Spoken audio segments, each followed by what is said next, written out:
Yung literal na pagod, isang tulog lang yan eh.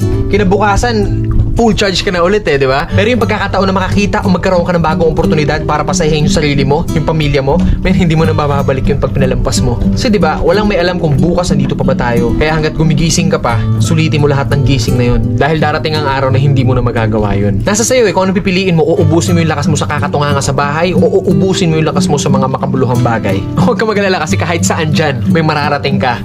Alam mo na yun. Hindi, ganito kasi yan. Dahil lang alam mong matagal at mapapagod ka, hindi ka natutuloy. Tsong wala kang mararating kung hindi mo pipihitin yung susi sa loob ng ulo mo. Gaano man kataas ang pangarap mo sa buhay, huwag kang matatakot sa pagod at sakripisyo dahil parte yun eh. Hindi ka makakakain ng kanin kung hindi mo sasaingin. Hindi ka makakakain ng ulam kung hindi mo lulutuin. Lahat ng bagay kailangan kilusan mo muna sa umpisa. Hindi tatakbo ang sasakyan kung hindi mo sususian. Kung hindi mo lalagyan ng gasolina, hindi yun tatakbo sa kung saan mo siyang direksyon dapat dalhin.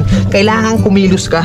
Kailangan ng lakas mo para marating mo kung ano yung gusto mong marating sa buhay. Kasi kung hihiga ka lang dyan, walang mangyayari talaga sa'yo. Hindi po pwede na inaasal natin lahat sa Diyos na parang nasa Diyos, lagi kong idadasal sa Diyos. Hindi po pwede yun. Sabi nga nila, di ba, nasa Diyos ang awa, nasa tao ang gawa. So depende yan sa'yo kung ano yung gusto mong kilos. Sabi nga, work smart, not hard. Hard work yung ginagawa mo, pero sablay naman yung mga diskarte mo. Wala rin mangyayari, di ba? Smart move yung ginagawa mo, pero swabe lahat. Kailangan mo lang talaga gamitan ng tamang isip at tamang puso sa lahat ng bagay. Ang pangarap, para kang nagtatanim ng puno. Malaki pangarap mo, malaking puno yung kailangan mong itanim. Hindi naman pwede maghukay ka ng mababaw lang. Hindi naman pwedeng konting tubig lang yung ididilig mo dyan. Kung gusto mo ng malaking puno, malaking trabaho ang kapalit nun. At nasa sayo yun. Then pag nagbunga na yun, hindi po pwede na hayaan mo na lang bumunga yan dyan. Hindi, kailangan pa rin ng maintenance. Ganon din sa atin. Kung ano yung marating natin, nandoon na tayo sa taas, hindi pa pwede na halalan-tutay ka na nandun sa taas. Pag hindi mo diniligan yung puno, magbunga man siya isang beses lang and then sa susunod hindi na ulit. Ganon yung pwede mangyari pag pinabayaan natin kung ano man yung narating natin sa buhay. Mawawala lahat sa'yo. Sayang yung oras. Oras kasi ilang oras lang ang binigay sa atin dito sa mundo. Depende sa atin kung saan natin yun ilalaan. Huwag ka matakot sa pagod kasi yung pagod isang tulog lang yan. Bukas, malakas ka na ulit. Matakot ka sa oras na sinayang mo. Kasi pag lumipas yan,